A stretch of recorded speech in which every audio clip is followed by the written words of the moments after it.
Now, about creative industry in general, Hong Kong upholds freedom of expression, and that's why we are very well positioned to be a cultural hub and a creative city, to the extent that in the nation's 14th five-year plan, they have given Hong Kong the needed support to develop into a cultural hub where the East meets the West.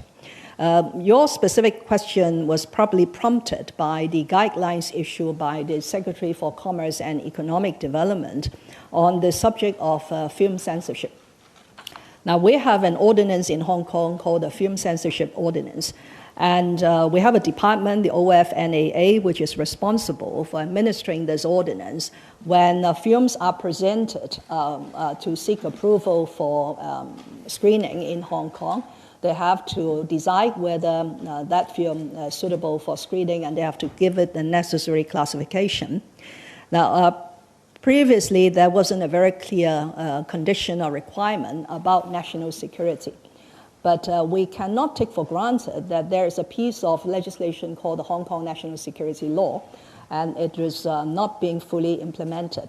So apart from enforcing this piece of national and Hong Kong legislation to deal with the four types of offenses that undermine national security, there are several very, very relevant provisions or articles in the national security law that require almost every department, every individual, every organization not to do things that will undermine national security and harm the interests of a nation, including subverting the government of the central authorities and also the Hong Kong SAR government. So I support the Secretary for Commerce and Economic Development in updating the guidelines for censors to build in this condition. Otherwise, my censor colleagues, they are all civil servants, will not be alerted to this requirement in discharging their duty, which is very unhelpful. So the SED has acted in accordance with the law and in discharging his duty in respect of the film censorship ordinance. But I did admit that it has perhaps caused some anxiety amongst the film industry practitioners, and also from the member representing the cultural sector, that is the Honourable Ma Fung Gok. So I spoke to Secretary Edward Yao, and he will engage the industry practitioners to assure them of what we are talking about in terms of not undermining national security.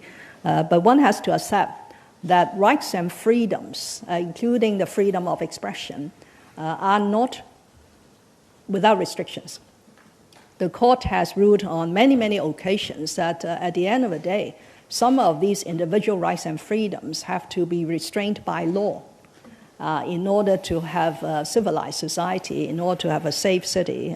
So it is a matter of striking the needed balance between respecting creative freedom on the one hand, but safeguarding national security and safety of Hong Kong on the other hand. But I can respond in the sense that the Secretary will discuss with the industry to allay their concerns and anxiety.